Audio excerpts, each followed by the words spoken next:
Is Caden Groves the best sprinter at the Vuelta? No. Will Remco Evenepoel wear the world champion jersey during the time trial?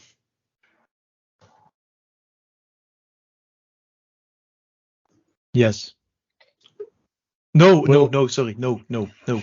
No, sorry.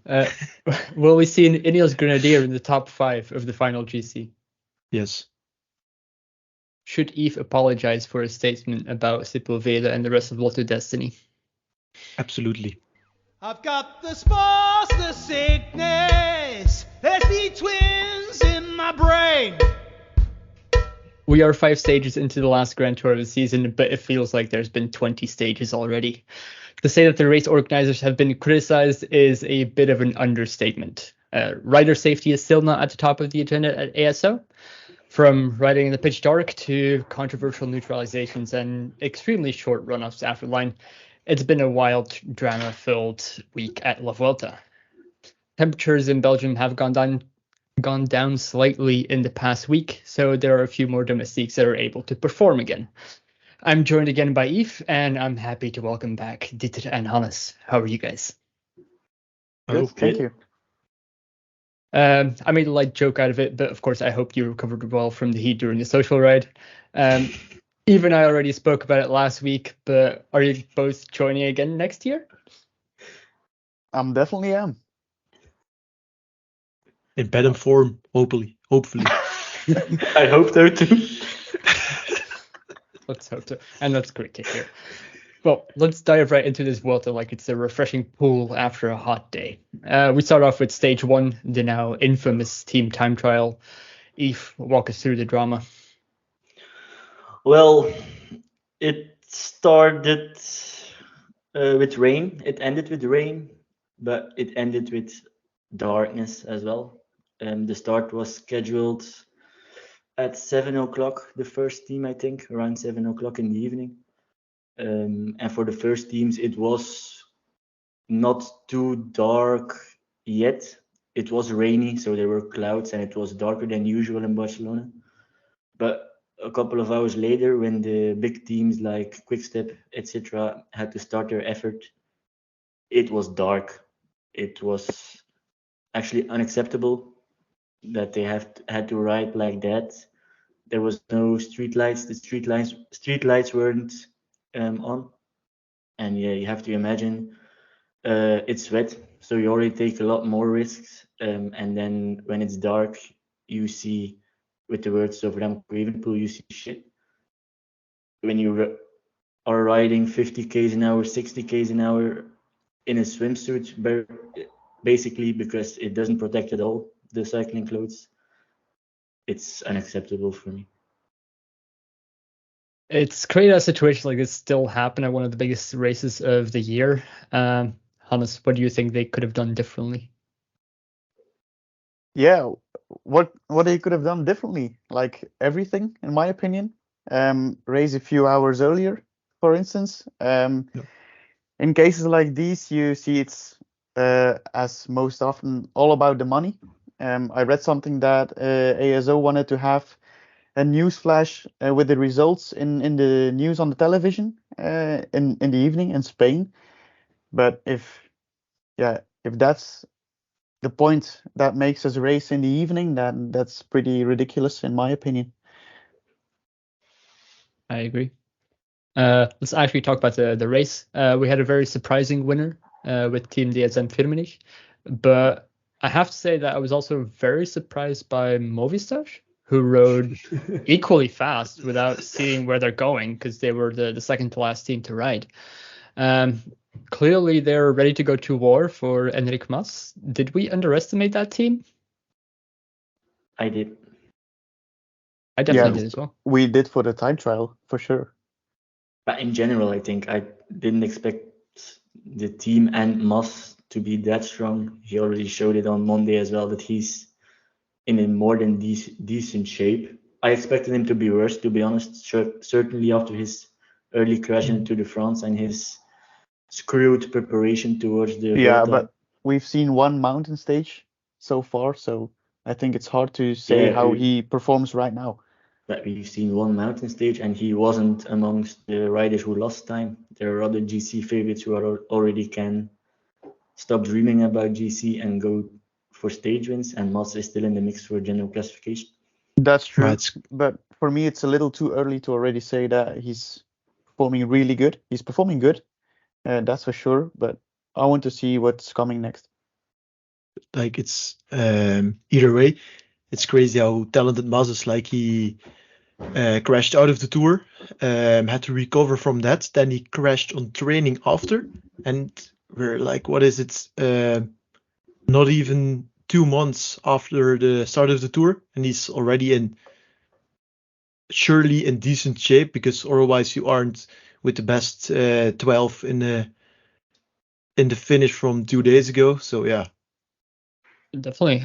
Also, they rode in pretty similar conditions to Soudal Quickstep, and they went 6 seconds faster. While I would have rated Soudal Quickstep team as time trialists quite a bit higher. Yeah, it's quite weird for me actually, because besides Lascano and Garcia Cortina, I don't know who else is on that team, but they don't really have riders who can go very fast on flat terrain. It's more like a climber team. They are known to be a climber team, and right now in a time trial where you need big engines, or you should have big engines to perform it, they perform amongst the best teams. So is it because they took more risks, maybe? Exactly. Did they take more risks than the other GC guys? I don't know. The only thing I know is that it's pretty hard to compare the times we have right now due to the circumstances. But yeah, very good performance of Movistar for sure. I remember doing that live, and the final corner was a very tricky one, because a couple of teams already crashed there, Arkea and Jayco amongst them. And they went into that corner so fast that even the commentators, the Belgian commentators, said, what the hell, they are taking a lot of risks. So, and we only saw that corner because the coverage was crap as well. Let's not forget that. So yeah, mainly due to more risks, I think. I joked after the team time trial in our chat that all Movistar guys probably haven't seen a wind tunnel from the inside, but I think that's literally true, and they are second in the team time trial. Maybe Mas and Lascano have been in a wind tunnel, but and Oliveira, but Lascano punctured, I think, so he wasn't even in the group. And Mas didn't take a lot of pulls, and I think like Oliveira was the biggest engine. So yeah, it's ridiculous that they wrote that result. Amazing performance. I've got a question for you guys. Afterwards on Twitter, I read a lot of comments, people blaming CPA president Adam Hansen. But do you think we can blame the CPA for this, or is this a big mistake by UCI, or both? I personally don't think the CPA is to blame for this. It's easy to blame them, but in the end, you have to put the blame at the organizers, saying you're organizing a race that started at 7 p.m. And the sunset is scheduled for 10 minutes after the last team sets off, and that's on a bright day. It wasn't a bright day. So, and the race organizers made the mistake, but all the teams, all the DSs knew already a couple of days before the actual start that they would be in trouble with the sun going down, because everybody knew the sun would go down at 8:30 or whatever it was. So why didn't they complain earlier? Yeah, but I think the start order was only released on Friday afternoon. So that's it's one day before. They knew there would be teams starting that late, and it would be quite weird to say, oh, we start 1 hour earlier, we will not complain. So why not go into the race? I get your point. Yeah. But do you think it would have been a solution for the last teams to refuse to start, for instance? No, it had to be decided before the first team started.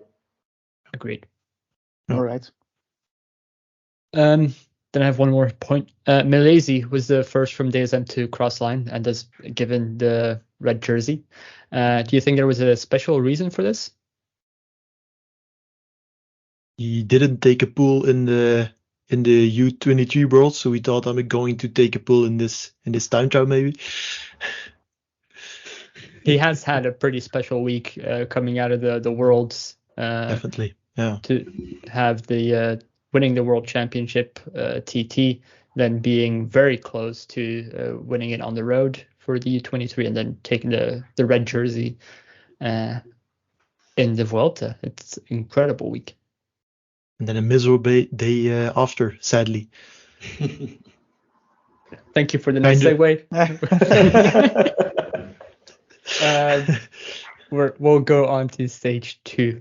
This was a stage between Mataró and Barcelona. Plenty of drama here before the start, as there were a lot of teams asking for neutralization of the final 9Ks due to very heavy rainfall and slippery roads.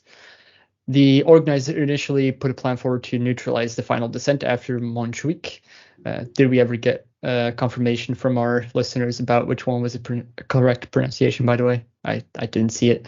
Maybe Eve knows by now. It's correct. Great. Writers like Evenepoel shot down that plan, and ASO ended up agreeing to neutralize the final 9K eventually.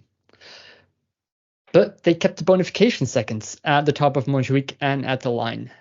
That sounds like a lot of mixed messaging. What are your guys' thoughts on that?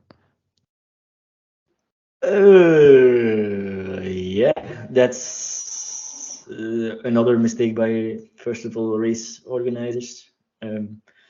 They took the right decision to neutralize the final 9K, so there would be less risks in the downhill towards the finish.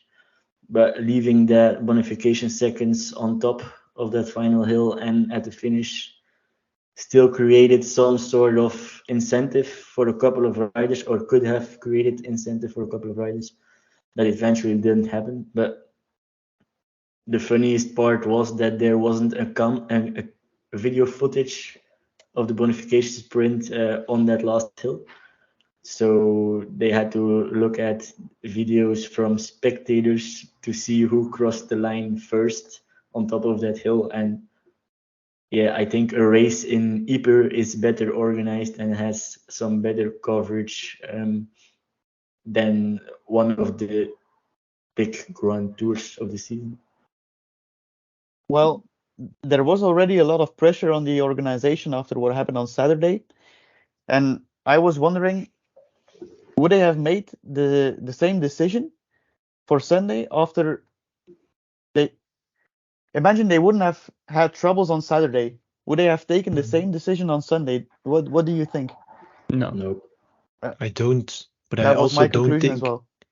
I also don't think I don't agree with what Yves said, to be honest. I think the bonification seconds weren't that crazy to hold them at the hill, at the top of the hill and at the finish. Like if you want to race, you race. Like if Remco, Ayuso, or who wanted to take those bonification seconds, okay, it's your own risk, go for it. If you don't want it, yeah, don't go for it and just go easy in the peloton. So I think that was a good decision, to be honest. I think it's one of those examples where the peloton sort of regulates itself. I strongly get the feeling that there was an agreement among all the GC guys. Yeah. Like, none of us are going for it because it's not worth it for any of us to crash out. So I really like that initiative. But Yves, I think the first moment has come to have a first discussion about Lotto Destiny. In the preview episode, neither of us was very optimistic about their chances, but I think you had some strong words for that team. But here we are at stage 2, and they win it with Andreas Krohn. Did that change your mind already? Didn't expect that question. Did it change my mind? Well, if I recall correctly, it was Van Eetveld and Krohn who were the first two Lotto Destiny riders. I have to say, very impressive attack by Kroon. I had my domestic pick on Gregoire, and he just didn't have an answer on that attack. So kudos to Kroon for that win, and kudos to Van Eetveld for being there. Does it change my mind from Lotto Destiny? No. And does it change my mind for another rider within that team in the Vuelta? No. But it was a very impressive win, and a deserved one, because no one was able to follow his wheel. We'll get back to that, I think. There's definitely more to talk about later on. Is there anything else that we can learn from stage 2? Well, Caden Groves. very impressive indeed. Second place. Definitely shows that he's able to get over the punchier climbs as well. So, I mean, pretty much all the sprinters have shown that they're managing quite well over the climbs. But the Montjuic climb is something different. And yeah, Caden Groves taking the second place, kind of out of nowhere, because the TV coverage was also a bit shit. A bit. On Groves, in the Volta Limburg Classic, not a very known race, not a very big race, but it was in March or April this year. Rain, but like ice rain, crazy conditions. He won that race if I recall correctly, but like with a crazy power fall. He's not your regular sprinter. Like, he's not just a guy who can make it over hill. He's leaning towards classics rider. He's that good. So yeah. So he can compete for the win in Gent-Wevelgem next year, maybe. I think so. Yeah. I think shaking his head. It's pretty. In a certain way, you can compare him with Koi, I think. I think he's on a higher level than For Koi, no? Gent-Wevelgem, I rate Koi higher, to be honest. I think for Groves, it kind of depends on the circumstances of the race. What happens after Camelberg, on Camelberg. If there's a big bunch chasing a small amount of attackers, then it's possible. But Yeah. yeah, it depends on the race. Yeah, he's not going to follow Van der Poel and Van Aert on the Camelberg or something, obviously. And he also has the problem with Jasper Philipsen in the team. Yeah. Also pretty good rider. Pretty, yeah. All right. Into the mountains we go then, towards Andorra. With Col d'Ordino and the climb to Arensal, the stage was set for a first GC battle. Remco Evenepoel ended up drawing first blood on the line and after the line. Did we learn anything else about the upcoming GC battle? No. Well, I don't think we can say we learned anything about the big GC battle. Not when it comes to Remco versus Ayuso Vingegaard, I think. Remco's final sprint was longer than I expected, and also stronger than I expected. I think he was really strong going to the line. He was a more than deserved winner, but still a lot of people say he has a certain arrogance about him for his celebration. And even people said after the team time trial on Saturday that what he said, it's something typical Remco Evenepoel, but yeah, I don't really agree with that. It was the first time he went to the line, I think, against Vingegaard. He won in a kind of impressive way, and then I think you can do what he did, I think. He even opened up a second gap. So I think it's definitely true. And when it comes to what he said at the team time trial, none of what he said was wrong. So I think he has the right to say those things. Dieter. I think there are some conclusions to be made about GC riders. Like, first of all, if you got dropped on the stage because the pace wasn't high, you're going to have a hard time this Vuelta. And Juan Ayuso. He's a guy, and Tijmen Arendsman, two guys. They are two guys who get better when the volume and the KJs further in the Grand Tour, when those two numbers raise. And Arendsman was dropped a little back, but he also had something. I don't recall what, but he had some bad luck. And Juan Ayuso got third on the stage, but could have finished second if Marcelaire didn't unintentionally rode a little in the way of Ayuso. And I think Ayuso he really loves volume. He doesn't seem to mind it. And I only have gotten more happy with my Juan Ayuso pick for GC. Right. Both Ineos Grenadiers leaders seem to be suffering a bit. One due to an earlier crash, I believe, with Thomas. Dieter, you wrote on Twitter that you're actually quite impressed with the performance of Tijmen Arendsman this early in a Grand Tour. Could you give a little bit more explanation on that? Yeah, like the thing Ayuso has, Arendsman has that to times 10. Like if he doesn't have volume in his legs, he's pretty shit, to be honest.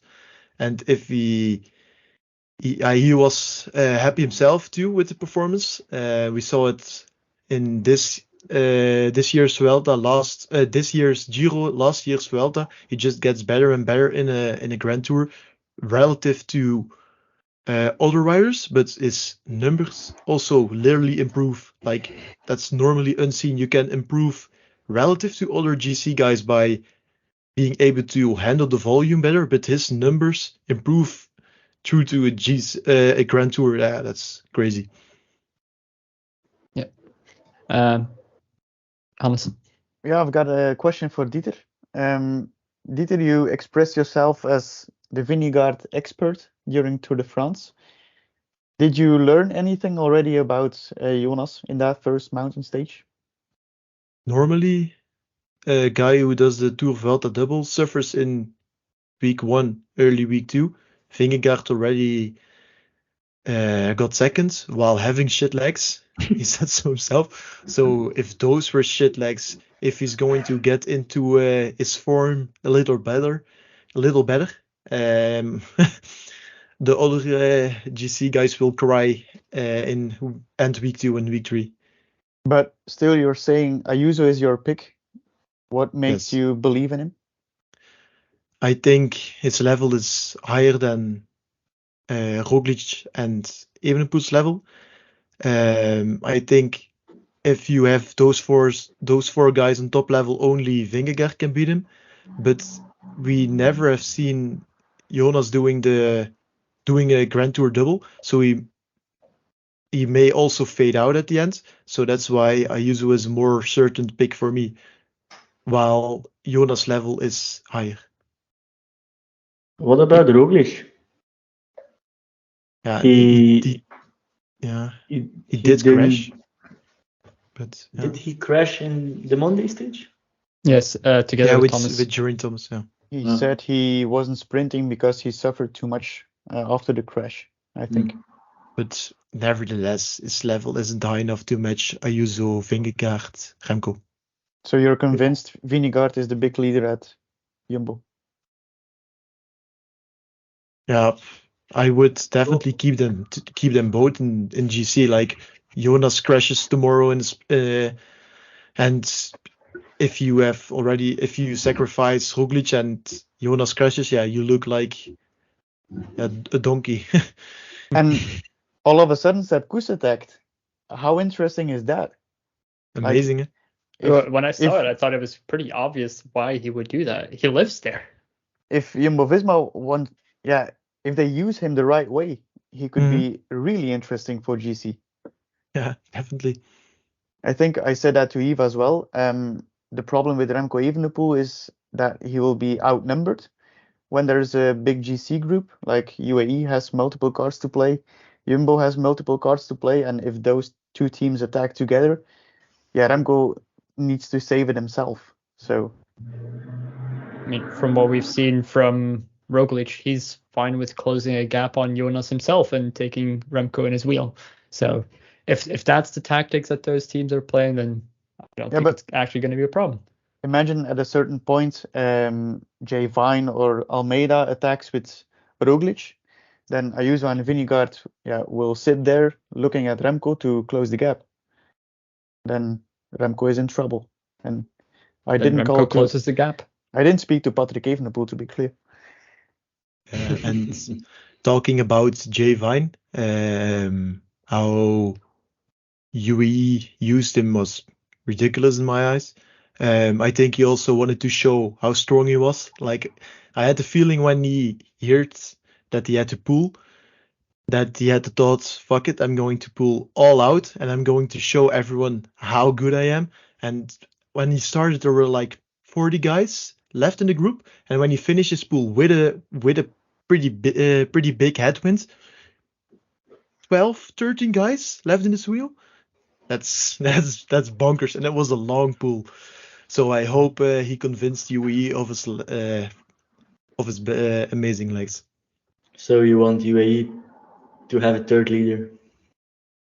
I would, yeah, and I would personally put Vine above Almeida.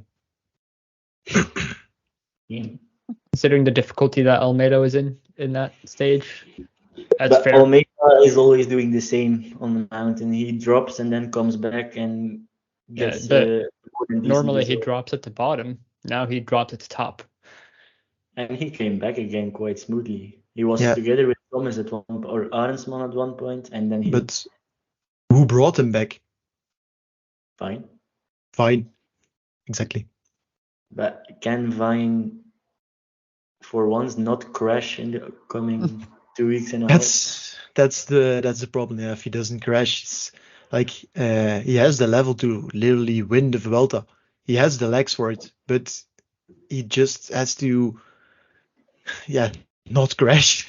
It's just not easy to win. I wonder stay if away UAE, from his own team car. I wonder if UAE brought him to the team as a team leader, or what did they promise to him, being a leader or having a free role at one point, and what's his role in this Vuelta? Is it hope Vine super domestic? I hope Vine was smart enough to put a thing in his contract, with like that he can be a leader in one Grand Tour a year or something, because that would be dumb. Otherwise, you have 10 leaders, 15 years at UAE. So good luck having Tadej Pogacar and Juan Ayuso as a teammate then. Yeah, not speaking of Almeida. Happening. Yeah, like we already mentioned, Ayuso and Almeida have something in their contract that they don't have to domestique for Pogacar in a Grand Tour. So that's gonna be a problem with only 3 Grand Tours on the agenda. So maybe let's create another Grand Tour with a good race organization. The Domestique Grand Tour or something. Wait for next year's Tour de France. I think Almeida will be there in support of Tadej Pogacar. Well, Ayuso is going to be there as well. You spelled Ayuso wrong. I don't think so, mate. He'll go there, that's for sure. Then we're the two of us. All right. Time to go back to our favorite subject. This stage was animated by quite a strong breakaway that featured Kemna and Caruso, but also our favorite Argentinian, That's right. Silveira. He's clearly not come to the Vuelta to help in the Milan-Menton lead-out train, as I suggested, but it seems he's really going for the KOM classification. I know I don't have to ask Yves, but did any of you expect him to go for this? Yeah, well, after I listened to the preview of my favorite podcast, I didn't believe him to do that because he clearly won some shit races lately. No, I gotta be honest, I didn't think I would see this. But yeah, let's say Yves wasn't right either in the preview. It was he lives in Andorra, so he had all motivation to go for the stage. He also sorry for the preview, but he also attacked a day later, also in the second and last Andorra stage. So that was a big motivation for sure. Right. Yves, Okay. Why exactly are you wearing that Voxner thing? I had a bet with Yves, the guy who lost the sprint in the domestique ride had to wear the band, and I didn't even get to the sprint. So fair that I have to wear it. I thought you were a So big Lotto Destiny fan. Or that too. Lotto, moi, Kampenacht, yes. about that Sepulveda thing, I don't have to add a lot because after the allegations Dieter sent me on Discord a couple of days ago, I'm gonna quote Jose Mourinho, the living legend. If I speak, I'm in big trouble. I'm gonna show it to the YouTube men here as well. So that's it. You're gonna have an objective and as neutral as possible Eve from now on Domestique Cycling Podcast. I hope you enjoyed Eve 1.0 because now it's Eve 2.0. Let's move on. I love Lotto Destiny and Eduardo Sepulveda. Who is your new favorite rider now? Maxim van Hels. Thank you. It's good. It's good. All right. The next two stages are sprint stages, both of them won by the same Australian. Caden Groves was everyone's pick to take the green jersey home, and he seems to be fulfilling that prediction. After two sprint stages, do you see anyone who can challenge him for that jersey? Alberto Dainese in a good position can. For a stage or for the jersey? If for the Dainese is shit in positioning himself, and he also has a shit team to position him. So that makes it impossible to go for a green jersey in a Grand Tour while he easily has the capabilities for it physically. Dainese was at the back of the bench today on the only hill that mattered, and he didn't look very comfortable. He never gonna compete for the green jersey with the climbing legs he has right now. He even said it himself yesterday, where the finish was a little bit more tough. He was behind that crash from Van den Berg, or he lost time because he took a corner wrong, and then he said my legs were completely empty. So even if he would have been in the right position, he wouldn't be in the mix for the win either, in my opinion. He just doesn't have the climbing legs he needs to win or compete for the green jersey, because this Vuelta doesn't suit a sprinter who doesn't have climbing legs. At the moment, he doesn't have those legs, but normally, like I agree, at the moment he doesn't have amazing climbing legs. That's clear. But normally, a Dainese in top shape is very good climber. I agree. But and he also rode a very strong sprint today. Like he completely screwed the last corner, and he came out of position 25 or something, and he still got fourth. I rewatched the final right before we went on air, and he was 2 or 3 wheels behind Ghana, so he was quite close to Pipo Ghana, and then Ghana isn't a sprinter or isn't known as a sprinter, and he was able to challenge Groves for the win. I just think Dainese doesn't have the top shape he needs to win a Grand Tour stage and to compete for the green jersey. And if he has to wait till his engines fire up, Groves will be 200 points in front of him. That's true. I agree. But I think he does have the chance to win a stage later in the Grand Tour, but the green jersey will already be long gone. I agree. Yeah. The battle is basically already over, in my opinion, as long as Groves stays on the bike. Like, he has 122 points. Dainese is in 16th place with 19 points. Then that's not possible. Van Drame is second. He was going for the green jersey. And in third place, Remco Evenepoel. But yeah. Will the green jersey be for a sprinter? Or can Evenepoel, Vingegaard, Roglic, I don't know, grab that jersey at the end of the Vuelta? I I think- personally still think it would for Groves. Yeah, Hmm. exactly, because Evenepoel took the points today at the intermediate sprint. In a lot of stages, there will be a breakaway taking those points. And Groves will take way more points in the real sprint stages, in my opinion. So I'm still going for Groves.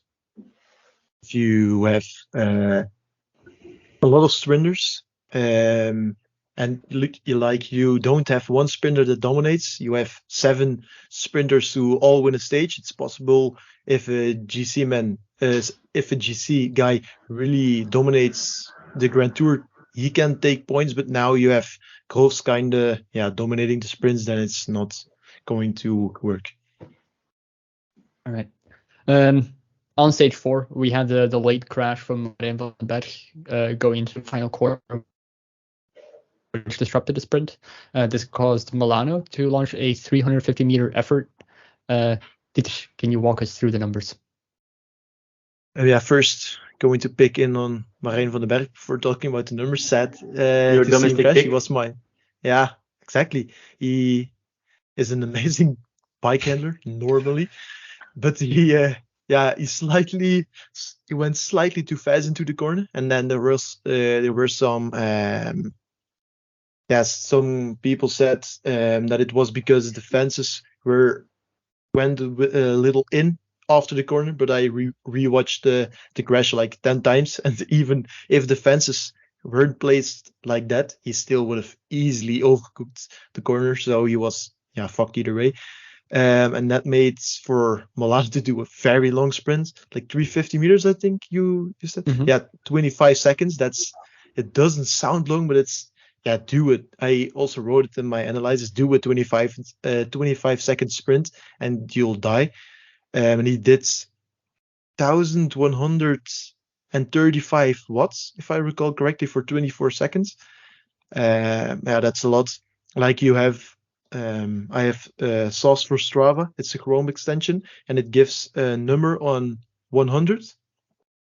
How impressive an effort is, and it said 100.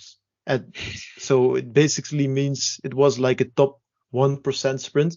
Like sometimes you have those really crazy guys like Arnaud Delis, they sometimes go over 100%, but that's not something which happens a lot. So very impressive sprint by Milano, and even more from Caden Groves. Very sad he didn't share his power data because I'm very curious. All right. And then there's stage 5, which I personally didn't watch. And judging by our Domestique live thread, I didn't really miss much. Who wants to talk us through that stage? A lovely Argentinian guy was in the break in the final to take some KOM points, and I hope he takes that KOM jersey towards Madrid. Otherwise, I will let Hannes do the rest of the talk. So it was a nice sprint. There was one guy in the break. You already know when there's one guy in the break, the peloton Please will have honor the guy, and what's his name? Otherwise, he was in front of the peloton for the whole day. what was his name? Amazing position. He had his shifters more inside than me. His shifters were like, normally they are this, and his were like this. It was amazing. I love the guy. His front name is Eric, I think. Last name, don't remember. Come on, Hannes. All those hours. Eric Antonio. Fagundes from the Burgos team. He was alone in front. Then you think he will take the points on the only categorized climb of the day, but that didn't really happen because Sepulveda attacked from the peloton and took the 5 points. The legend, your friend Yves, My friend Eduardo, I love you. In the descent, both of them, they were caught again by the peloton.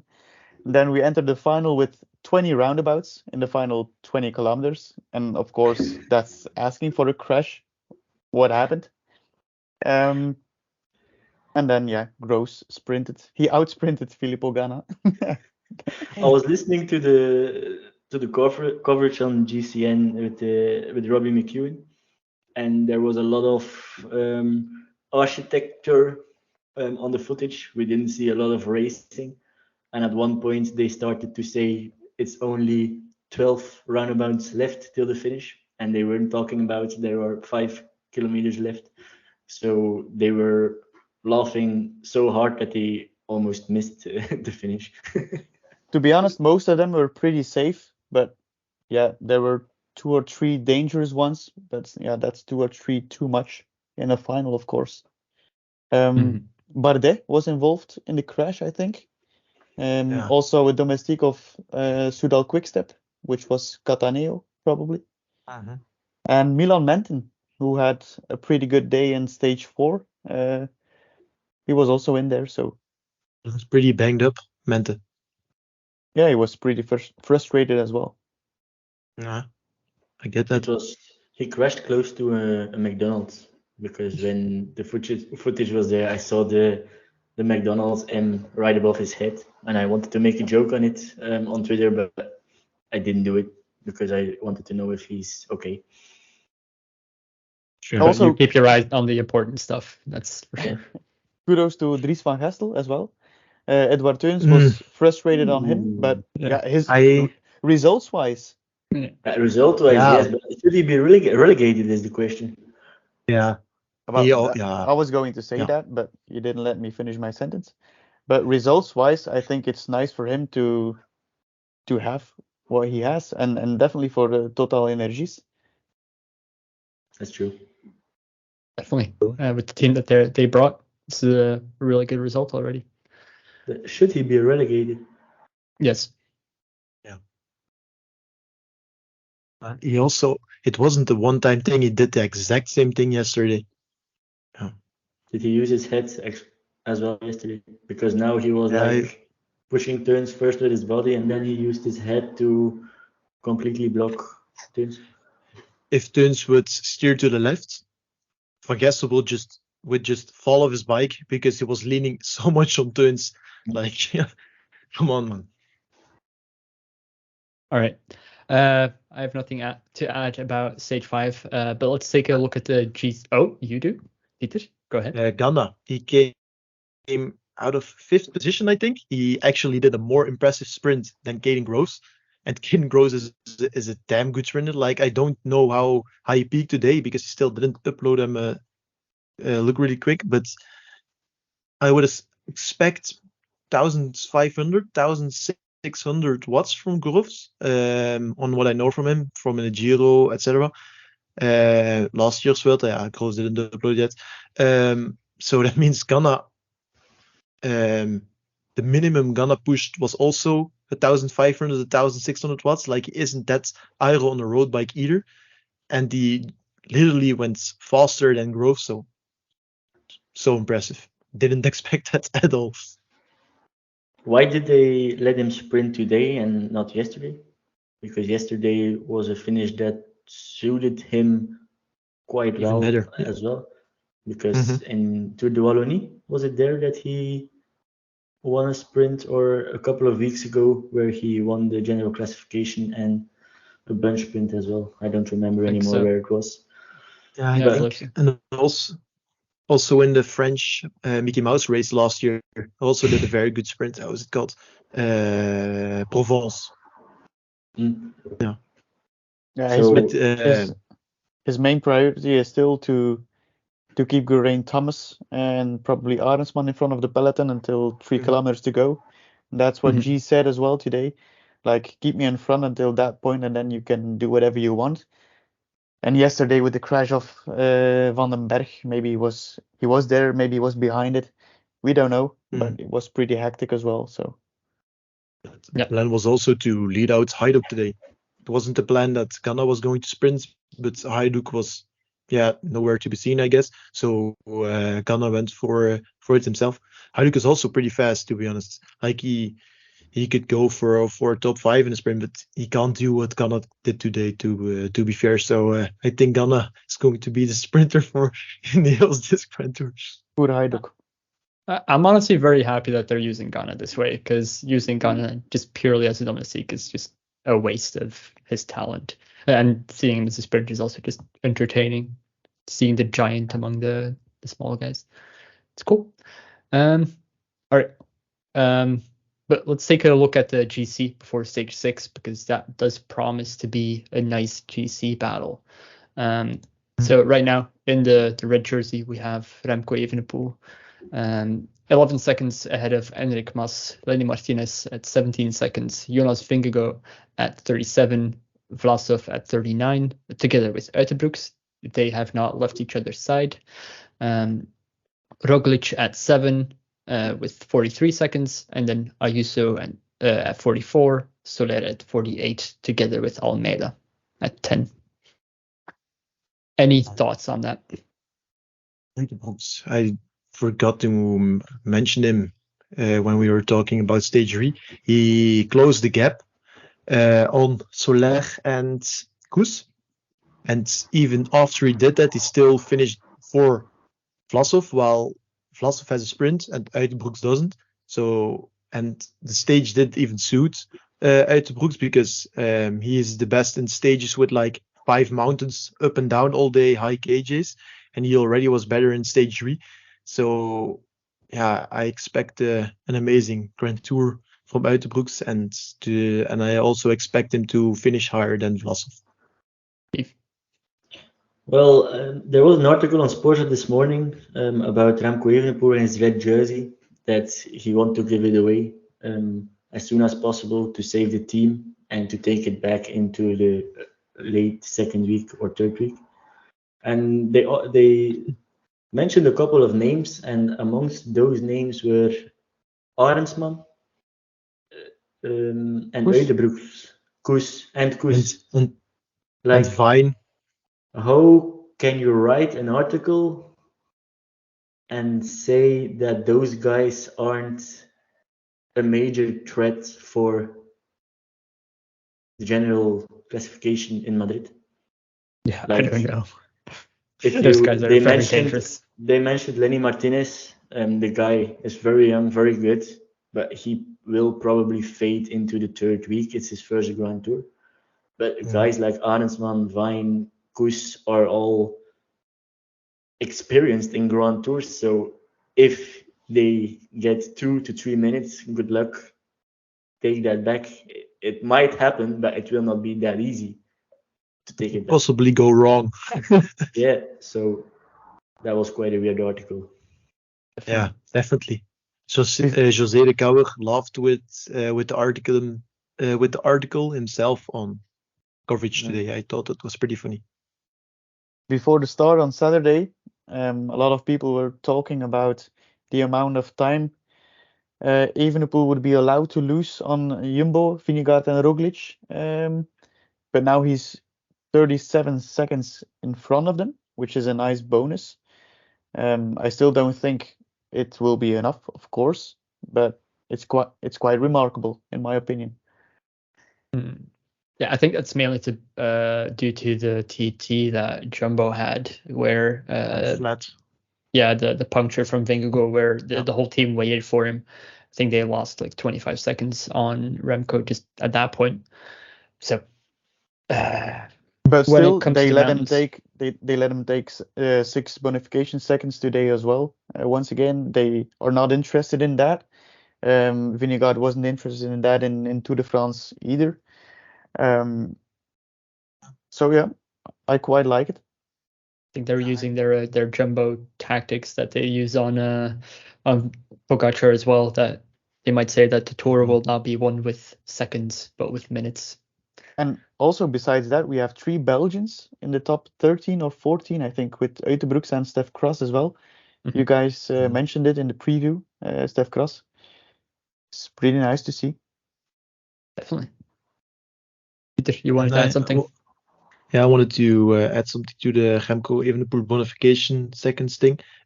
He's also, like people say, 1 15-second sprint doesn't do anything, but doing that every day definitely has a result on your legs in the end of a Grand Tour. Jonas isn't doing those efforts, Roglic isn't doing those efforts, and it definitely has something. I partly agree with that it's the accumulated thing of that small efforts Mhm. can play a s- small role into the later stages of this Grand Tour. But both Roglic and Vingegaard know they can't beat Evenepoel on a flat sprint neither, because Remco is explosive as hell and he trained. You saw it the Monday on that uphill sprint. The guy can sprint. Yeah, Everybody definitely. says, As you everybody say, mentions explosivity is something that you have to be born with, but the guy went from very mediocre to punchy. Normally that's not possible. That's that just because he's called Remco Evenepoel and he has those crazy genes. Normally that's not possible. You can raise your peak with like somewhat if you go to the gym, etc. But you can't raise it that much normally. So yeah, crazy. All right. Anything to add? If No, not, except maybe the classification in domestic picks, but I don't remember the classification. I think Hans is last, but he won today, so he went minus 100, so he's now around 350 points, if I recall correctly. he's on Then 270 points. Oh, sorry, I had a lot of bad luck with Brian Cocard. Brian Cocard. Mm. Then the third is Dieter Loos Yes. with his Van den Berg flop. Then myself, then Josh, and then Bram. I'm not sure. Josh is leading, I think. No, I'm 4 points ahead of Josh. Ooh. Okay, excuse me. And I do have something to add about Vuelta. Geraint Thomas dropped, and About the Vuelta, Geraint- why not the Tour de France? I mean the race itself, not our domestic picks. Geraint Thomas dropped, and Bernal seemed to be able to hold on, but he waited on Geraint Thomas in stage 3 to guide, to limit the time loss of Geraint Thomas. One, it's amazing to see Bernal in that shape, and two, I don't know if I was Ineos whether I would have let Bernal wait. Also, just keep him. Give in the guy GC. some freedom. Bernal lost 2 minutes and a half today as well. I don't know if he was involved in the crash, but Really? Damn, yeah, I missed that. or he That's shit. just wanted a little buffer to go into the break tomorrow and take his stage win. That's I shit. think Damn. he saved the legs a little bit to roll in easy. What a wonderful story would that be? Egan Bernal on the top step in a But Grand what- Tour stage. He was already 4 minutes behind if he lost 2.5 minutes Yeah. today, so Yeah. I don't get the Yeah, point of that. I He could have am, taken he could have taken the red jersey. I wouldn't want to he- give it to Egan Bernal either. I don't see the Yeah. problem, to be honest. I think he can be a bit of a surprise if he Yeah. suddenly finds good legs. It's just a risk that, as a Soudal Quickstep, I wouldn't be willing to take to give it to a former Tour de France winner. If it was Froome, okay. If it was Froome, sure, but not Bernal. Yeah, if You never he's know if Froome finds his climbing legs again as well. So Not happening. in the front 2 stage. But if you give Bernal the red jersey, he will obviously try everything to stay in GC, so that's dangerous as hell. That's not dangerous at all. It is. I think so too. But we've been going on for a while, so let me wrap up today's Domestique Cycling Podcast. A big thank you to our audience for tuning in. If you enjoyed the episode, consider supporting us on Ko-Fi or Twitter. And if you're on YouTube, hit subscribe and turn on notifications. We appreciate your support and look forward to seeing you next time. Bye-bye. Hasta la Bye. vista. Bye-bye. I've got the spars, the